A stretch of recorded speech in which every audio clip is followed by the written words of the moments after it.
Bonjour et bienvenue dans ce webinaire Comment manager efficacement ses collaborateurs qui sont confinés et en télétravail. Nous sommes ravis de vous accueillir pour ce deuxième webinaire de la journée. Je suis accompagné de Pierre Chevalier, ici présent, et, Bonjour. et de Hicham Asmaro Bonjour. est présent. Nous allons aborder plusieurs sujets. Au niveau de la présentation, vous pouvez me confirmer bien voir l'écran partagé sur le chat qui est sur votre droite normalement. Vous avez la possibilité d'interagir avec nous. Ce webinaire, nous allons vous présenter pendant une trentaine de minutes l'ensemble des éléments que nous avons fournis et trouvés pour justement vous apporter le maximum d'informations pratiques pour manager justement vos collaborateurs. Si jamais il y a un souci de son ou d'image, n'hésitez pas à utiliser le chat pour interagir avec nous et on essaiera de corriger. On va dérouler donc la présentation et à la fin, vous pourrez poser toutes les questions. Il y a une partie questions-réponses.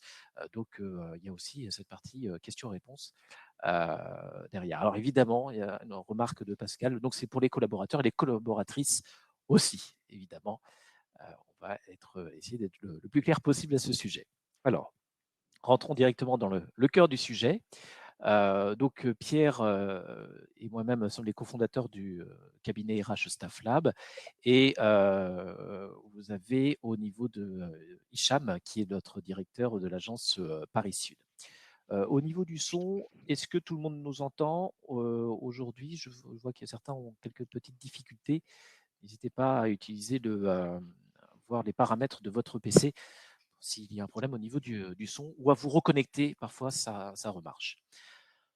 Une petite présentation sommaire de notre webinaire, une présentation rapide de qui on est pour justifier justement notre légitimité de parler de ce sujet, un rappel du code du travail et du cadre réglementaire, les risques et les arbitrages, quelques principes clés et les actions à mettre en place, un petit rappel sur la vie privée, sur la sécurité Internet et la cybersécurité, ce sera Hicham qui sera aux commandes à ce niveau-là, des éclairages réglementaires pour des sujets très particuliers, une présentation de quelques outils de travail collaboratifs éprouvés que nous utilisons et que d'autres entreprises utilisent, et puis aussi après la crise, avec ce que ça va sous-entendre, le fait de ne plus être confiné, et le retour, bien entendu, au travail.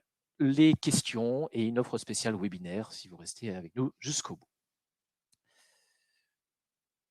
Donc, Staff Lab, en bref, nous avons 25 ans d'expertise en ressources humaines. Nous avons plus de 170 intervenants en France et en Europe. Et depuis 2014, nous avons accompagné plus de 150 clients, des TPE, des PME, des entreprises qui sont entre 20 et 5000 salariés.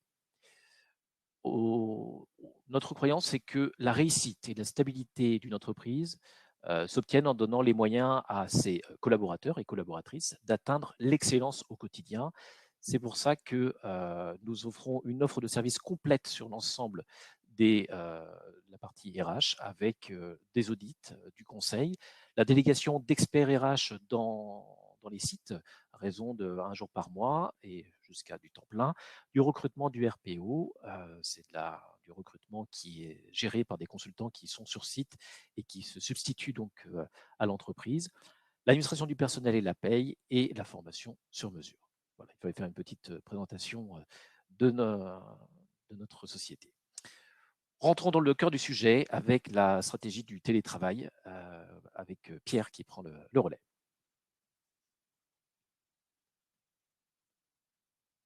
On ne t'entend pas, Pierre. C'est bon, vous m'entendez? Oui, c'est bon. OK. Une stratégie de travail efficace donc demande une adaptation du style de management, hein, qui va plutôt être basé sur les résultats que sur la surveillance et l'observation des employés. C'est un système qui est basé sur la confiance, hein, donc évidemment dans les limites fixées par le code du travail.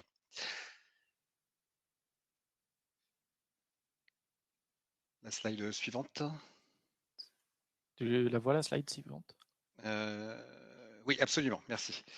Alors, ce que dit effectivement le code du travail, hein, c'est que donc le télétravail peut être effectivement en cas de circonstances exceptionnelles et de force majeure, heu, le télétravail peut être mis en place, hein, de façon, unilatérale par l'employeur.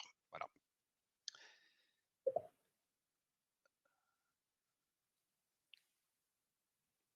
Alors le cadre légal et réglementaire, heu, le refus donc du télétravail est possible de la part de l'employeur si les tâches, donc ne sont pas télétravaillables. Le salarié donc ne peut pas s'opposer à ce dispositif. Il y a un principe de réversibilité. Le télétravail peut être, arrêté à tout moment et contrairement au télétravail dit, pendulaire, habituel, heu, la mise en place du télétravail de crise ne requiert pas de modification du contrat de travail. Il n'y a pas besoin de faire un avenant.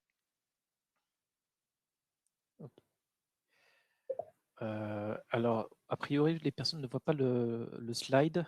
Est-ce que c'est le cas pour tout le monde? Parce qu'on sait que parfois, en fonction des navigateurs, il y a une modification. Certains voient le slide et d'autres non. Voilà, on a une confirmation qu'on voit bien. Donc, en fait, ça peut dépendre du navigateur utilisé. Sans une lumière OK. Donc, sur Chrome, a priori, ça passe mieux sur Chrome. Donc, si vous êtes sur Internet Explorer, Edge, vous n'hésitez pas à changer, à vous reconnecter. Sachez juste une chose, c'est qu'on vous fournira le support à la fin et vous aurez aussi un replay et le replay, tout défile. Donc voilà, vous pourrez voir. OK.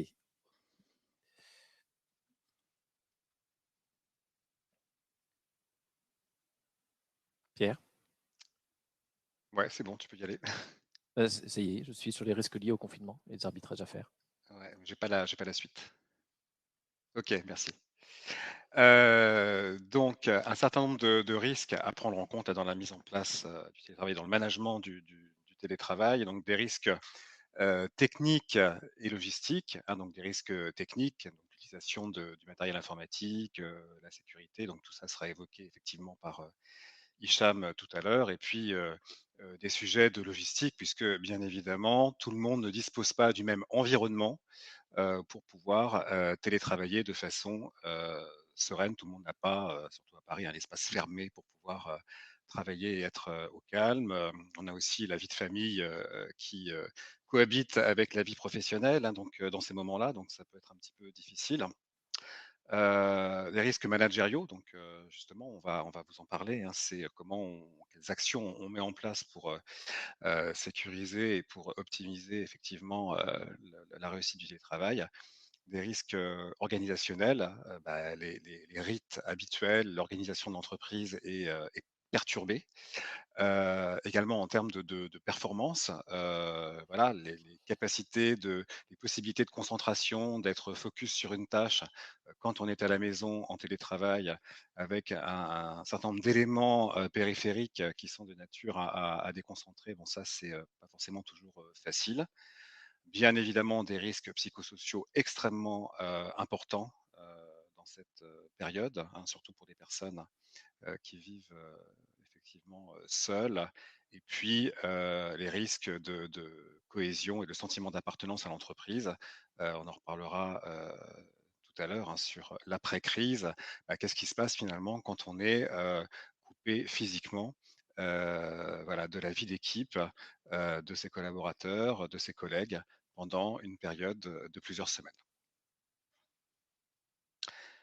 Alors, effectivement, on a une problématique particulière, hein, donc dans ce confinement, une durée, potentiellement longue avec, des informations qui sont, contradictoires, pas certaines. On parle de 3 semaines, 6 semaines, on va même jusqu'à parler de beaucoup plus longtemps que ça, par certains canaux.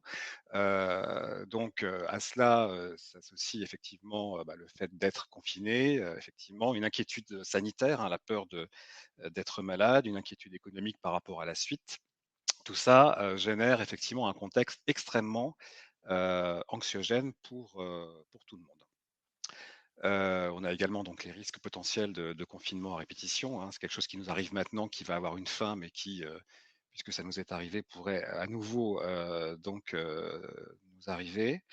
Et puis un sujet lié à la reprise des contacts sociaux après le confinement, comment ça se passe concrètement et dans quel état on est quand on, donc hem, quand on se retrouve finalement en présentiel, avec, toute l'équipe au bout d'une durée aussi longue.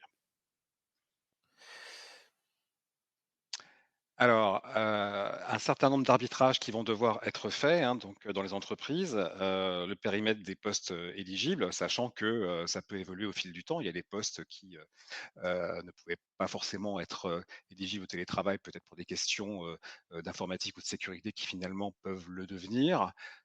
Des sujets de sécurité, IT et d'équipement de travail, hein, quel matériel professionnel, personnel, comment on sécurise tout ça? Comment donc on va, gérer l'organisation du temps, le suivi du temps et des horaires de travail? Comment s'organisent les différentes, activités en fonction, bien évidemment, des contraintes, liées au fait, bah, qu'on a, toute la famille, à la maison, avec soi, hein. Donc, on va pas forcément pouvoir être, disponible et opérationnel, sur des plages, fixes. Il peut y avoir effectivement un certain nombre d'interruptions, donc il va falloir trouver le moyen, voilà, de que tout le monde puisse être disponible sur des créneaux, communs. Et puis, il y a aussi le sujet des mesures, alternatives, hein, qui peuvent être, mises en place.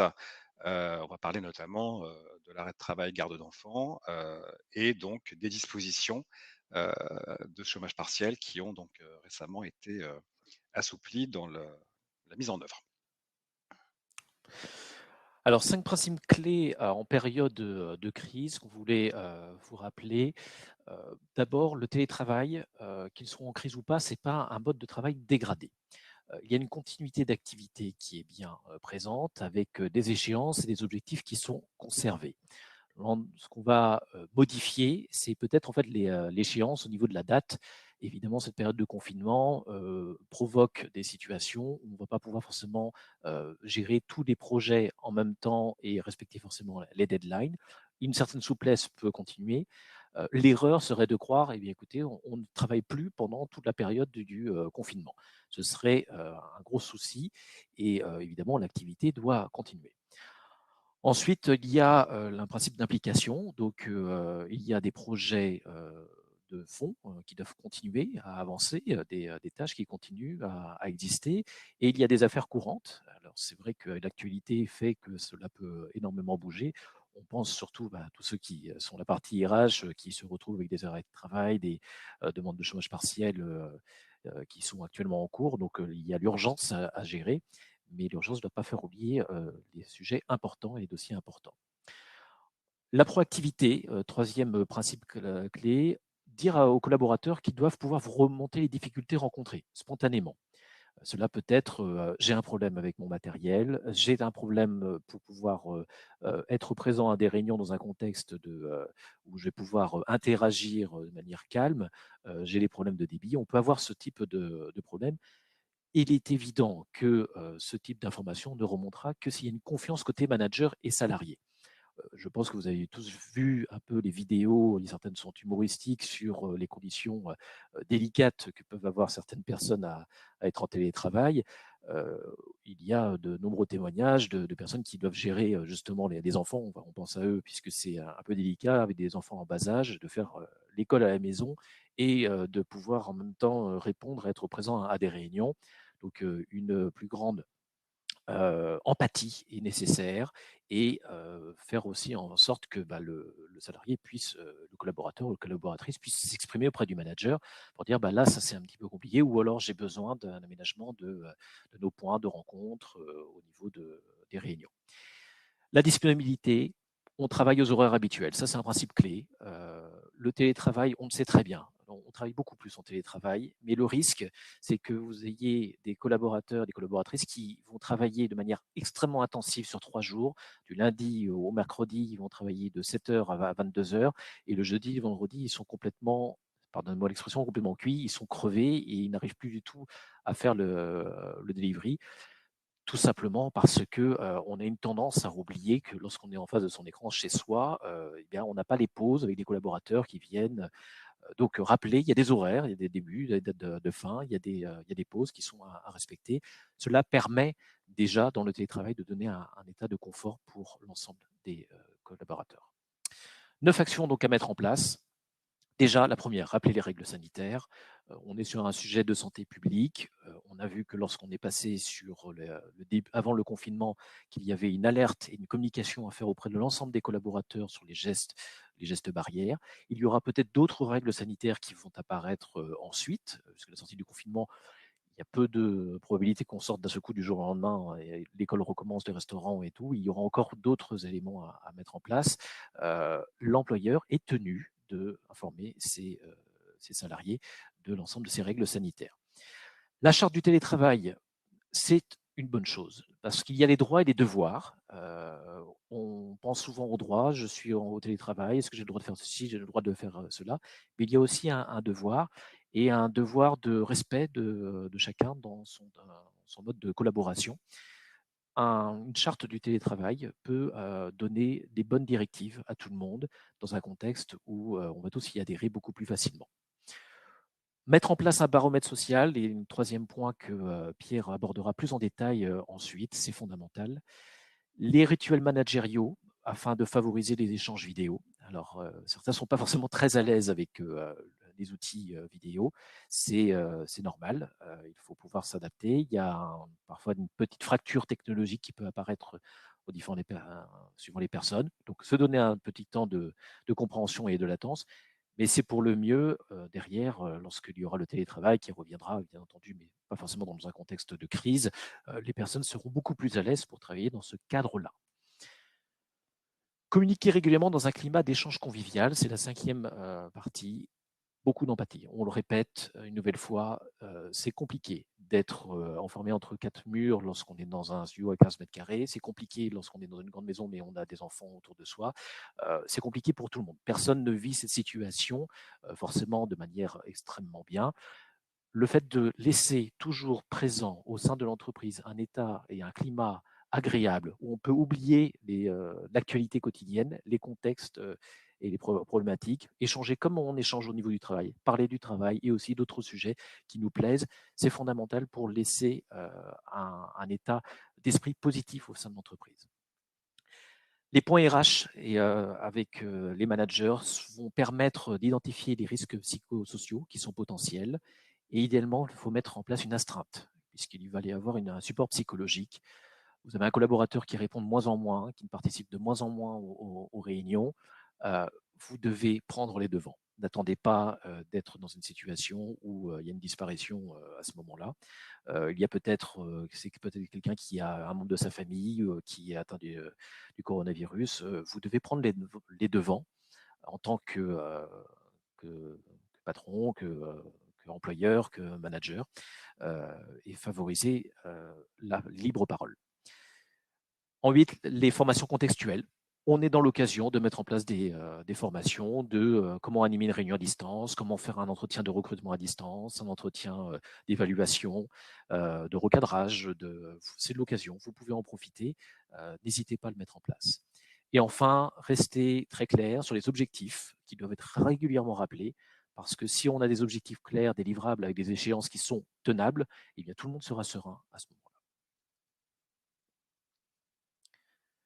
Alors Pierre, tu peux faire un focus sur le baromètre social? Absolument. Donc, le constat, c'est que la rupture d'unité de lieu, de temps et d'action est très déstructurante pour les collaborateurs, à un point qu'on n'imagine même pas, hein. Pour échanger régulièrement avec des personnes en télétravail, c'est extrêmement difficile. Alors, ce qu'on vous propose, c'est donc de mesurer finalement l'état moral de vos collaborateurs en leur adressant donc régulièrement un questionnaire relativement court, hein, qui peut être mis en place sur des outils informatiques type Google Forms, hein, donc à une fréquence relativement rapprochée au début et puis un petit peu plus éloignée à la fin. On peut commencer par une semaine et puis après tous les 15 jours. Donc avec quatre questions relativement simples, hein. Comment vous sentez-vous de 1 à 10? Est-ce que vous ressentez un sentiment d'isolement? Est-ce que vous rencontrez des difficultés côté opérationnel et de quel type de soutien avez-vous besoin.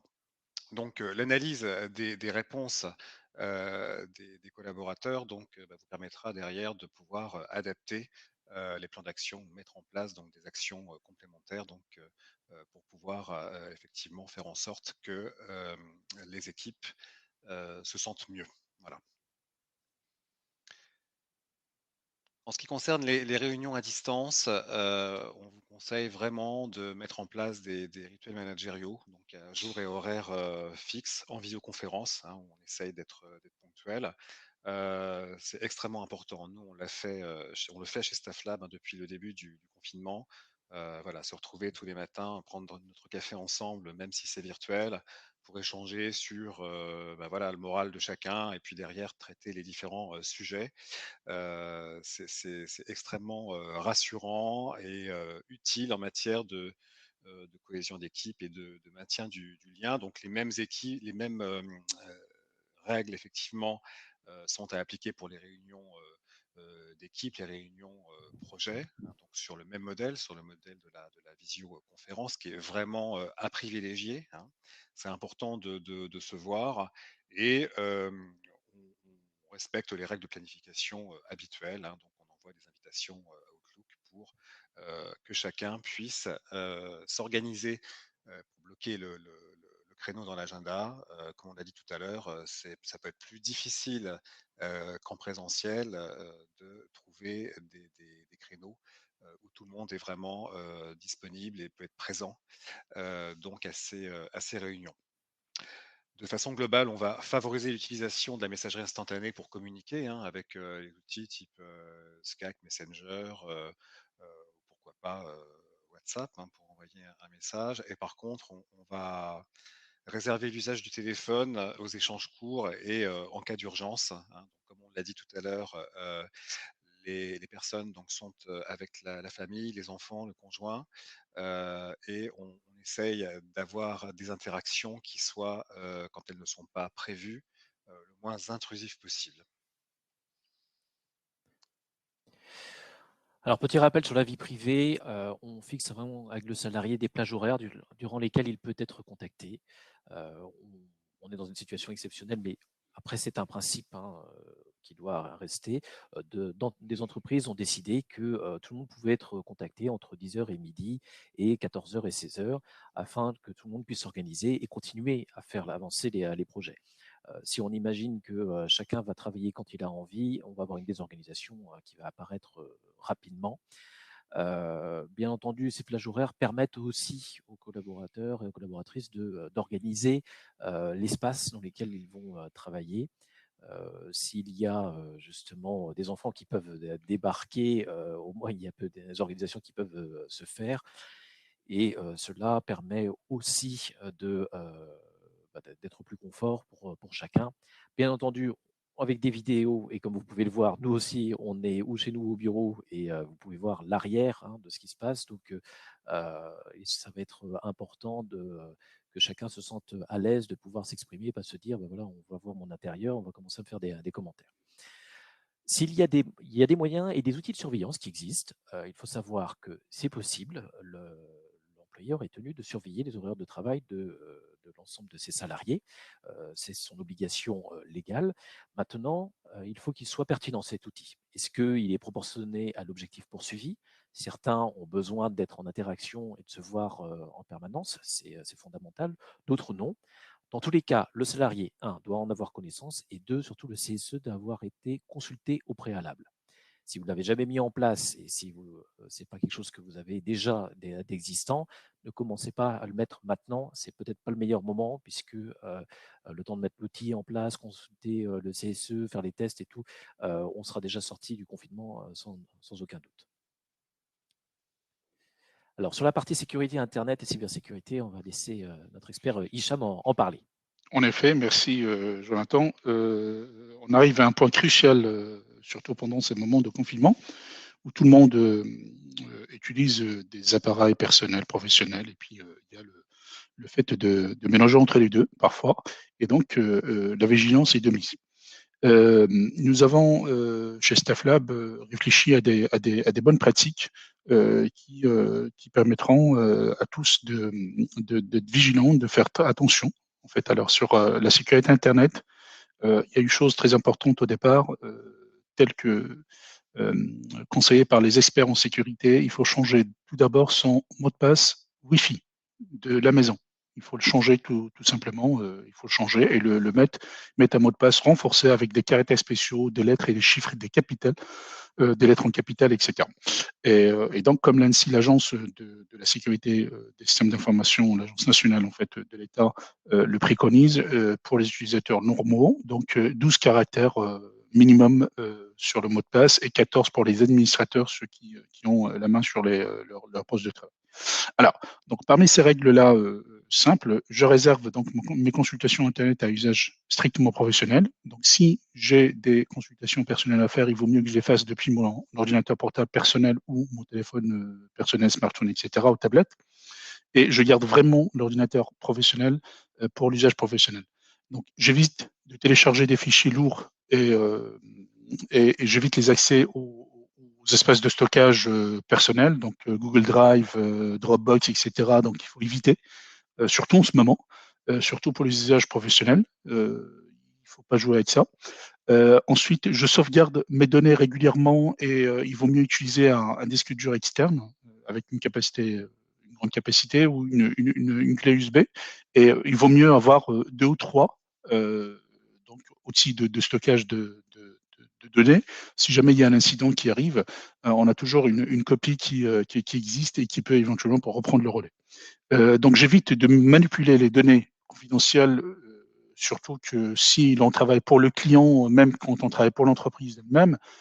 Donc j'évite surtout en ce moment de manipuler les informations donc confidentielles, surtout si le client ne veut pas qu'on le fasse et qu'on les sorte. Donc, je me déconnecte régulièrement du réseau. Si jamais je n'utilise pas mon PC professionnel, je dois me déconnecter. On fait comme si on était au bureau. C'est la même chose. Donc, je pars prendre un café, je pars discuter avec mes enfants ou avec ma femme, ou je prends un téléphone, un coup de fil personnel. Je me déconnecte. Les prédateurs attendent que ça pour éventuellement aller de l'avant et prendre la main sur le PC. Ensuite, donc, le slide d'après va nous permettre de rentrer dans tout ce qui est cybersécurité. Jonathan, si tu peux, s'il te plaît, passer au slide suivant. Jonathan, voilà, merci. Alors, donc, en titre, c'est la vigilance, tout simplement. Donc, la cybersécurité, c'est quelque chose que l'on vit au quotidien. Encore hier soir, j'ai lu un article sur la fraude au paiement. Une pharmacie a commandé des masques, a été victime d'une fraude de plus de 6 millions d'euros. Donc, il faut faire très attention. Donc, se montrer particulièrement vigilant, surtout en ce moment, en matière de cybersécurité. Les tentatives d'hameçonnage se multiplient, surtout en ce moment. Donc, parmi les règles d'usage, les très importantes, méfiez-vous des messages, les emails que vous recevez de personnes que vous ne connaissez pas ou d'adresses mail que vous ne connaissez pas, ne les ouvrez pas. Surtout, n'ouvrez pas les liens qui sont dedans. Une fois que vous cliquez sur le lien, le pirate, il peut avoir la main sur votre. Il y a un cheval de Troie qui s'installe sur votre PC, dans votre PC, et il va se balader comme il veut, récupérer les informations qu'il souhaite, et en même temps, peut-être qu'il pourra éventuellement, si vous êtes connecté à un réseau d'entreprise avec vos collègues, etc., il peut éventuellement se balader sur les autres PC. Donc faites très attention. Les SMS que vous recevez, surtout en ce moment avec sur les informations relatives au coronavirus, les évolutions des cas, etc., faites très attention. Prêtez pas attention à tout ça. Lisez, regardez la provenance du message, qui vous a envoyé le message, et si vous le connaissez, vous pouvez éventuellement aller dessus. Si vous ne connaissez pas la personne, soyez vigilant, ne cliquez pas dessus. Évitez les chats, les appels téléphoniques d'urgence ou de genre d'origine inconnue. Ça aussi, faites attention. C'est le moment de chasse pour les pirates. Alors, pour ce qui est du deuxième point, le téléchargement d'applications, n'allez pas télécharger des applications, sauf si vous rendez sur les sites officiels des applications en question, des applications voulues. Donc, n'allez pas sur des sites inconnus dans la provenance ou dans l'origine est vraiment bizarre. Ça vient de Russie, ça vient de nulle part ailleurs. Donc faites très attention à ça. Vérifiez la fiabilité et la réputation des sites que vous visitez. Donc, essayez de voir, il y a des sites internet qui font un comparatif, qui donnent des informations sur les entreprises, sur les sites internet, etc. Faites très attention à ça. Soyez vigilants aux fausses informations. Donc, les informations relatives au coronavirus, faites très attention. C'est le moment maintenant, c'est la porte ouverte à tout. Attention aux appels aux dons frauduleux. Donc, suite au coronavirus, soi-disant, des associations se réunissent pour aider les démunis, pour aider les gens en Afrique, pour aider les gens, etc., etc. Faites très attention à ça. Ensuite, donc, le slide suivant va nous confirmer ces règles-là. Donc, essayez d'appliquer les mises à jour tout le temps. Sur vos téléphones, surtout les téléphones professionnels, les PC professionnels, etc. Les serveurs, si vous en avez à la maison. Se déconnecter donc automatiquement quand vous n'avez pas l'utilité d'utiliser votre ordinateur professionnel. Les mots de passe, utilisez des mots de passe pour chaque application. N'utilisez pas toujours le mot de passe pour le même mot de passe pour toutes les applications. Donc, changer chaque application doit avoir son propre mot de passe et fort. Donc, pensez au système, aux caractères, les 12 caractères et les 14 caractères que l'ANSSI préconise pour tout le monde. Ne partagez pas des données sensibles via des adresses mail privées. Donc, évitez votre adresse mail Yahoo, Google, Gmail ou Hotmail. Et surtout, j'ai discuté avec un client hier qui m'a fait savoir que ses collaborateurs échangent des informations, ou pas des informations seulement, mais des documents via WhatsApp. Faites très attention, WhatsApp, c'est un réseau social génial pour se raconter des blagues, pour rester en contact, etc. Mais n'utilisez pas WhatsApp comme réseau professionnel. Faites très attention. N'extrayez pas les données clients sensibles du système du réseau client en dehors des systèmes confirmés ou habituels du client. N'allez pas utiliser un autre logiciel si jamais les réseaux habituels du client ou de votre entreprise ne sont pas disponibles. N'allez pas passer outre ce canal pour pouvoir donc faire la chose rapidement. Prenez votre temps vraiment. Prenez vraiment votre temps. Ne vous précipitez pas. Ayez en tête que le meilleur moment et le moment propice pour les hackers et pour les pirates, c'est le moment de trouble. Et là, on est en période de trouble. Il faut être vigilant, il faut faire très attention. Voilà, donc normalement c'est tout ce que j'ai à dire parce que les autres choses normalement sont répétées. Alors, quelques règles d'éclairage qui seront développées par Pierre. À toi l'honneur, Pierre.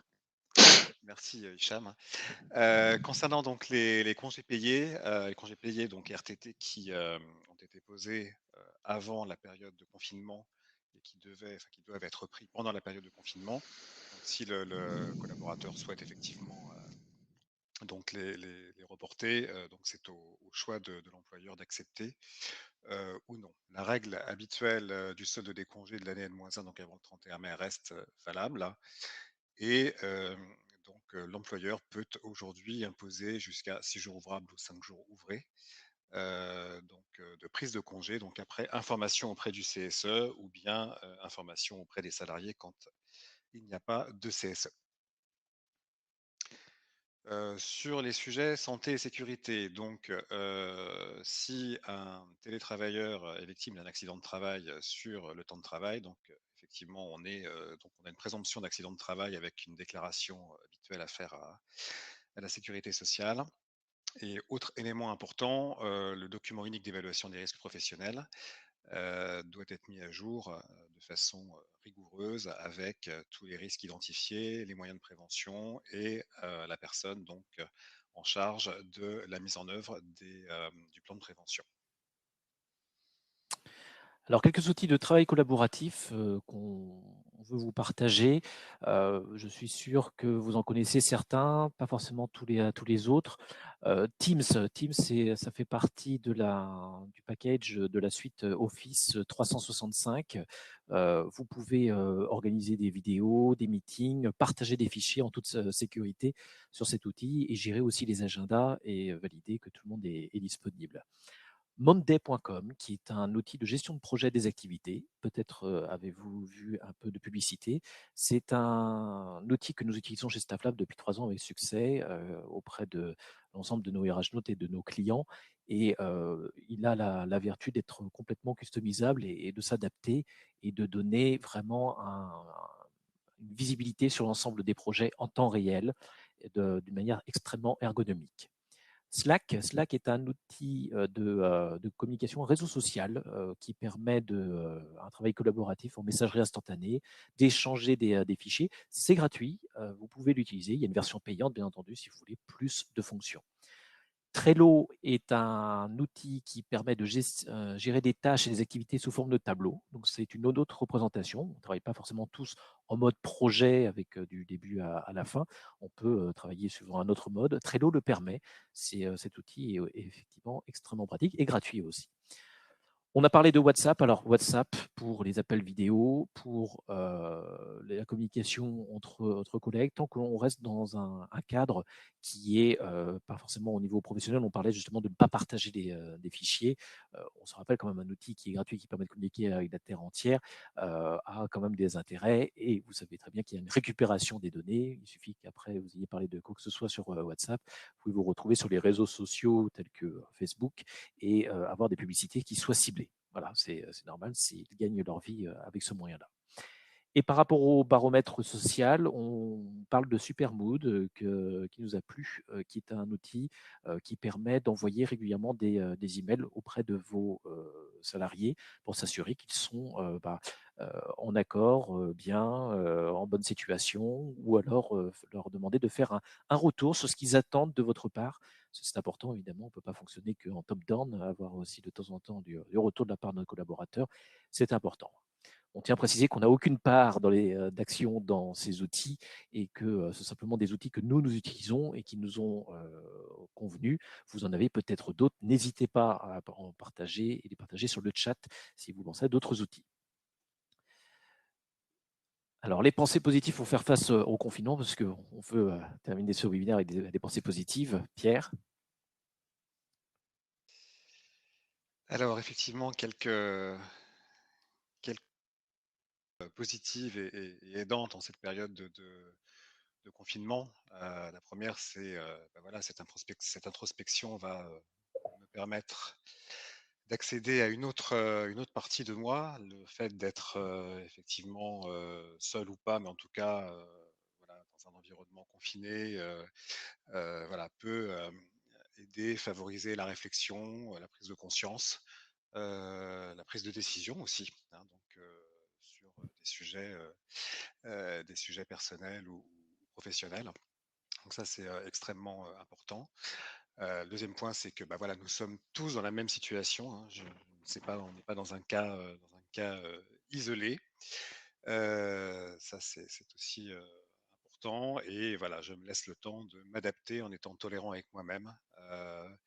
Il faut avant tout penser à soi, à sa famille, ne pas se mettre de pression, que ce soit au niveau des managers ou au niveau des collaborateurs, ne pas mettre de pression à ses collaborateurs et ne pas soi-même se mettre de pression par rapport à des choses qui ne sont pas forcément les plus importantes, hein. Donc être tolérant avec soi-même, c'est important. Et puis, ben voilà, l'espoir, le pont vers le futur, c'est-à-dire que le temps de cette situation est terminé, ça va finir.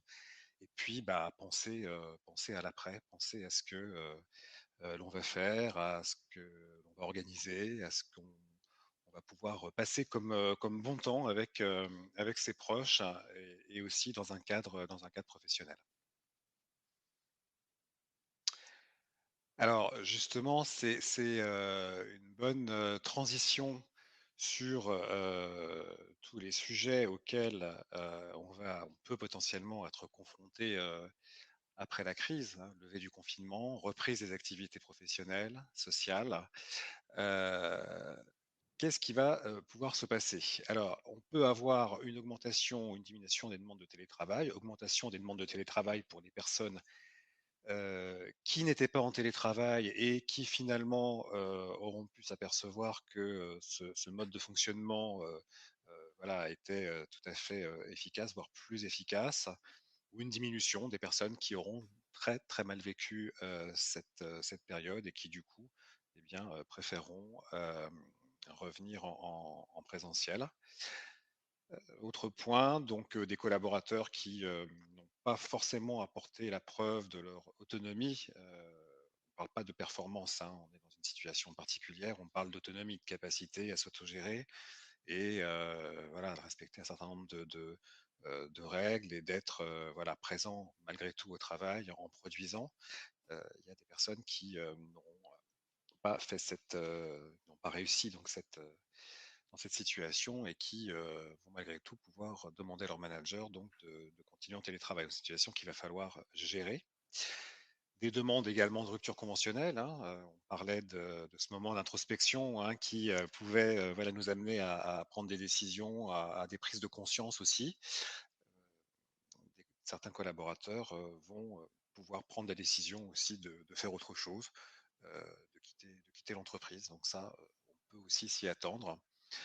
Et dernier point, donc c'est comment va s'organiser la reprise de l'activité en présentiel. On a beaucoup de collaborateurs qui font, par exemple, des trajets importants pour aller travailler. Voilà, les 2 heures de transport par jour, on les aura plus fait pendant 4 semaines, 6 semaines. Et là, on se retrouve à nouveau dans la jungle des transports en commun et on arrive au bureau et on se retrouve tous ensemble. Comment ça se passe? Voilà. Donc, on est en train de réfléchir à toutes ces questions-là qui sont fondamentales, qui sont vraiment extrêmement importantes et qu'il y a lieu d'anticiper avant de se retrouver dans la situation donc, de reprise d'activité. Et ça sera l'objet donc d'un prochain webinaire que nous allons donc pouvoir vous proposer dans quelques temps. Eh bien, nous arrivons à l'issue de ce webinaire. On va réactiver nos webcams. On espère avoir pu vous transmettre l'ensemble des éléments les plus pratiques et les plus fondamentaux pour vous, pour vos collaborateurs, vos collaboratrices, vos managers, vous aider à voir clair. Alors, est-ce que vous avez des questions? C'est le moment, vous pouvez les poser sur le chat ou les questions à côté. On a déjà une question qui te concerne, Hicham, qui est par rapport au conseil de sauvegarde sur support externe et non sur le cloud. Est-ce que tu pourrais expliquer pourquoi c'est important de sauvegarder sur un support physique? En effet, alors le cloud, comme vous le savez, c'est un espace virtuel connecté qui peut être victime d'attaques de pirates et de gens malveillants. Donc, il vaut mieux privilégier les sauvegardes sur les supports physiques qu'on a utilisés jusqu'à présent que sur les supports virtuels. Donc, les supports virtuels des entreprises qui ont été développés par les équipes techniques et qui jouissent d'une sécurité optimale, ça, il n'y a pas de problème dessus, parce que c'est un espace partagé professionnel qui nous permet de communiquer en toute sécurité avec l'ensemble des collaborateurs pour l'entreprise. Mais, encore une fois, les clouds personnels, genre Dropbox ou Google Drive, ça, il vaut mieux éviter. Voilà. Alors, il y a des, pour poursuivre ce que dit Hicham, il y a aussi des supports, enfin des clouds externes proposés par les entreprises qui sont sécurisés. Et si l'entreprise fonctionne avec ça, on y va. Oui, éventuellement, c'est ce que j'ai expliqué. Éventuellement, si l'entreprise a acheté ou a pris un abonnement auprès d'un opérateur avec des règles respectées de sécurité, bien entendu, renforcées, fortes et drastiques, ça, il n'y a pas de problème. Donc, on peut éventuellement l'utiliser, le privilégier, et puis pour l'échange, pour le travail, etc. Mais si on n'a pas et on souhaite utiliser, comme je l'ai dit, les drives personnels, ça, il vaut mieux privilégier les sauvegardes physiques. Et même, quand bien même nous parlons de la technologie avec ses avantages et ses grands inconvénients, jusqu'à présent, nous n'avons pas eu beaucoup d'incidents par rapport au cloud et par rapport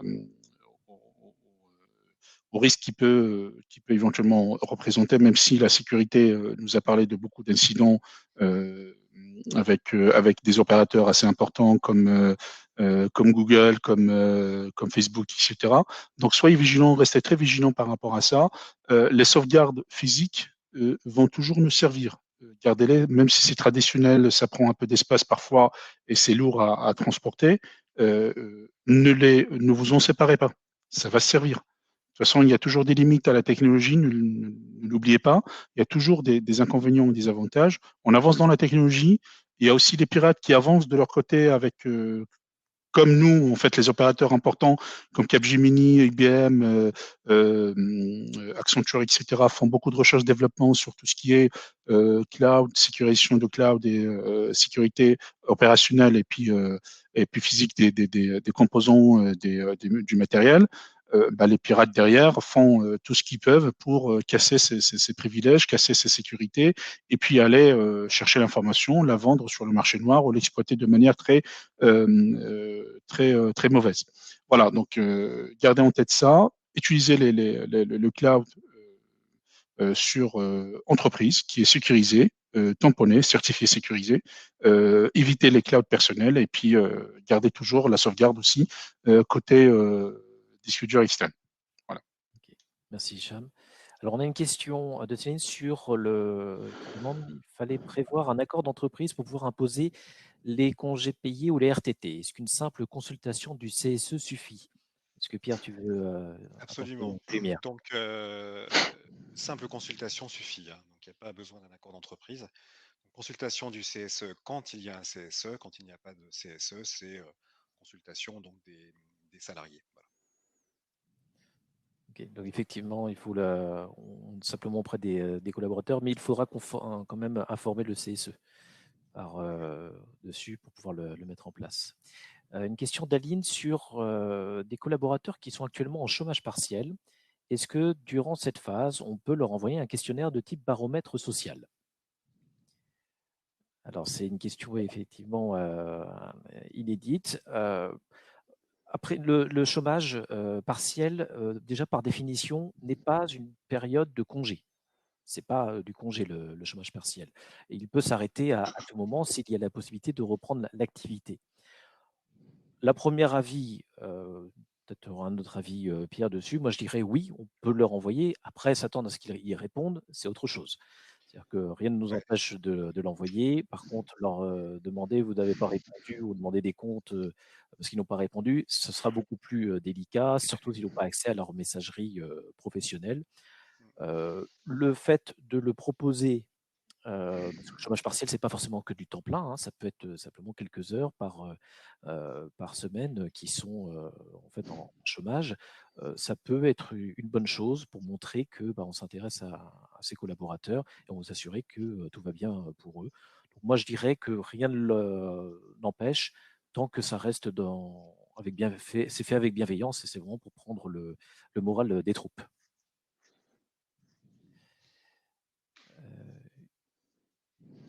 Alors, on a un message d'Agnès qui nous dit que les ordonnances parlent d'un accord, donc je pense que c'est en référence à l'accord d'entreprise pour les CP ou le RTT. Ah, pour les CP, pour les congés payés, pour imposer. Donc, d'après les informations, alors les informations bougent beaucoup, hein. Même là Ouais. encore, le 26 mars, on avait encore des informations. Aux dernières informations que nous avions, c'est l'employeur pouvait imposer 6 jours. Mais après consultation du CSE et que le CSE, enfin, il pouvait le faire et après informer le CSE que ça a été mis en place, pas au-delà. Si on parle d'un accord, ça va dépendre aussi de la taille de l'entreprise, mais il n'y a pas au-delà de 6 jours à ma connaissance. Peut-être que des Ouais, sur informations 6 jours ouvrables ou 5 jours ouvrés. Oui, alors on pourra vous fournir évidemment nos liens, les supports. Oui, absolument. Vous envoyez ça par email, pas de souci dessus. Est-ce que vous avez d'autres questions? Est-ce que l'indemnisation des arrêts. C'est un sujet. Il y a déjà la demande d'autorisation pour l'arrêt de travail, le chômage, l'activité partielle. Donc, il y a déjà la première phase, il faut faire la demande d'autorisation. Et après, il y aura la partie sur l'indemnisation des arrêts. Effectivement, il y a un peu une cacophonie actuellement. Les collaborateurs qui disent que il y aura simplement qu'une partie, j'aurai 70%, 84%, c'est assez confus. On va le dire. Aujourd'hui, on est dans une situation exceptionnelle. Le plafond journalier, qui était aux alentours de 7,70 € a été déplafonné. Il y a simplement 15 jours, on était à 100% de remboursement. Là, on n'est plus qu'à 70%. Par contre, il y aura en fait des éléments beaucoup plus précis qui vont être communiqués sur l'indemnisation. L'important, c'est de faire l'autorisation. Avant, la demande d'autorisation était limitée il fallait faire dans les 15 jours, maintenant elle est à 30 jours. Pour l'indemnisation, on va en voir encore des lumières, ça va apparaître dans les prochains jours, puisque pour l'instant, la Direct a surtout reçu les demandes d'autorisation. Il n'y a pas eu encore la mise en place de la partie d'indemnisation. Le calcul, par contre, on a des tableaux, on a des outils nous, qui permettent d'aider les responsables paye ou le responsable financier pour faire des simulations. Ça, on possède ça chez Stafflab pour vous aider. C'était par rapport aux arrêts de travail. Alors, par rapport aux arrêts de travail, l'indemnisation des arrêts. Est-ce que Pierre, tu as des éléments dessus? Alors, sur l'arrêt de travail pour garde d'enfants, effectivement, il n'y a pas de carence.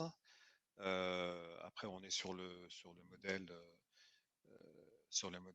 habituel avec donc subrogation ou non de l'employeur et les règles d'indemnisation par la sécurité sociale qui sont les règles effectivement habituelles sous forme d'IGSS. Et là, effectivement, donc ça passe par deux actions. La première action, c'est la déclaration. Particularité, c'est que c'est une déclaration que fait l'employeur sur le site amélie.fr, en indiquant donc un certain nombre d'informations sur le salarié, l'établissement fréquenté, etc., puisque c'est en cas de fermeture de l'établissement. Et une fois que cette déclaration est faite, les contrôles qui sont effectués et un croisement avec la DSN, puisque c'est déclaré effectivement en DSN mensuel après la paye. Voilà.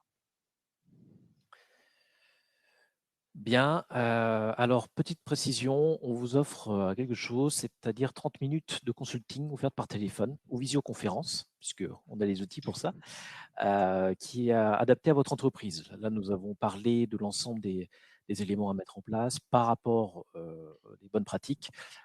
Bien entendu, vous avez peut-être besoin d'accompagnement sur votre entreprise, dans votre structure, qui soit vraiment spécifique.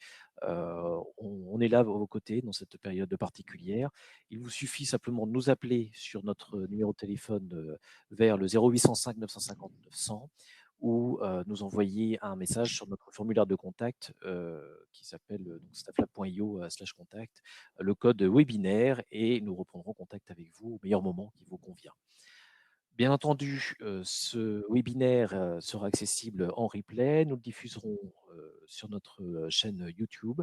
Si vous avez la moindre question, n'hésitez pas à nous envoyer vos questions sur hellolacom@stafflab.io.